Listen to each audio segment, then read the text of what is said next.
现实生活中一直没有谈过恋爱的魏无羡网恋了。其实他长得特别帅，公司里不乏有很多追求者，但魏无羡就是觉得不来电。最近魏无羡在游戏里认识了一个朋友， ID 叫韩光君的玩家，不仅装备好，技术也一流。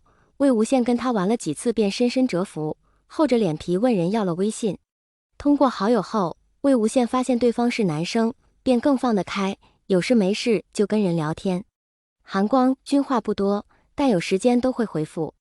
一开始魏无羡只把对方当大神，但时间一长，一会儿不跟人聊天就坐不住，愈发依赖起对方起来。特别是发现两人是同城，魏无羡更觉得缘分可贵了。阿英，你怎么最近老是对着手机傻笑？藏色都看不下去。跟网友聊天呗。魏无羡一边笑一边打字，好奇怪，他又没怎么说话，我为什么就这么喜欢跟他聊天呢？女生还是男生？藏色八卦道。魏无羡抬起头看了老妈一眼，干脆地说，男生。藏色无语望天。魏无羡手机不离手，即使上班也要偷偷摸鱼给韩光君发消息。夷陵老祖，今天上午事情好多，下午还要开会，好想玩游戏啊，韩光君，下班再玩。夷陵老祖，好啊好啊，但是下午你有空陪我聊天吗？开会好无聊的。韩光君，好。下午开会，魏无羡坐在角落里跟人聊得飞起。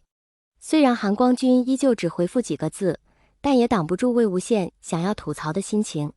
夷陵老祖，公司新来了一个领导，严厉得很，现在开始从上到下都在整顿，我们部门都遭殃了，以后上班都不能随便摸鱼了。韩光君，夷陵老祖，对呀，上班就不能随随便便跟你聊天了。韩光君，是吗？夷陵老祖，怎么，你想我呀？韩光君，魏无羡看到这句，忽然老脸一红，开会在讲什么他完全没听进去，只是缓缓在手机上打出几个字，首先声明，我可是男生。韩光君，我知道。魏无羡心里又咯噔一跳，有些激动的回复，所以还是会想我吗？韩光君，会。魏无羡莫名心头一暖，咧嘴傻兮兮笑了出来。好奇怪，没见过面，也没听到过声音，只是这样聊几句都能脸红心跳，万年不开花的铁树今天就准备栽在这网恋上了，不如直接见一面，就知道到底是不是真的动心了。魏无羡心一横，回复，要不要现实中见一面？韩光君，夷陵老祖，那就周日下午3点，地点你选。韩光君，好 ，yes。魏无羡忘记还在开会，开心的欢呼出声。会议室里的人都纷纷侧目，看傻缺一样看着他。怎么了？魏无羡赶紧小声问身旁的同事。领导说周日全天加班。新领导开始讲话，魏无羡连忙拿起手机给韩光君发信息，周日好像不行，能改时间吗？可是对方却没再回复。等到周日那天早上，魏无羡只好给对方发去一个定位，我在公司哦，尽量选近一点，我下午时候可以出来。对方依然没有回复。算了，估计不愿意跟我见面了。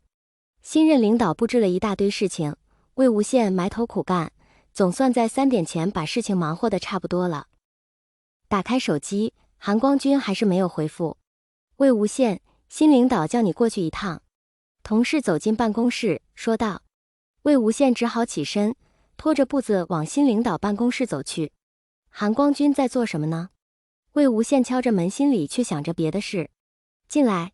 魏无羡推门而入，最近一直开会摸鱼的他，第一次近距离看到了新任领导的长相，一时间惊讶地住在原地。怎么了？蓝忘机的声音低沉又好听。有事吗，蓝总？魏无羡反应过来，规规矩矩坐到蓝忘机对面。不是你说要见面吗？蓝忘机直接问道。啊！魏无羡心脏猛地一跳。这时手机不合时宜地震动了一下，魏无羡战战兢兢看了一眼，是韩光君发来的定位，正是他的公司。地点我选。蓝忘机带着笑意看着下属，你说的。蓝总，你怎么不早说呢？魏无羡坐在新任总经理面前，心想难怪科室女同事最近在抱怨公司整顿的同时，还带着花痴的模样。周日要加班。蓝忘机坦率地说，正好。这什么理由？明明就是故意瞒着不说。魏无羡正要发火，但转念一想，不，蓝忘机说的对，领导说的都对。是啊，正好。魏无羡陪着笑脸附和道，见面了要做什么呢？顺便布置一点工作。然而，上任没几天，一直以冷面工作狂示人的蓝忘机拿起手机，低声说：“游戏。”魏无羡愣了2秒，随即笑嘻嘻也摸出手机，说：“好啊，面对面玩肯定更默契。”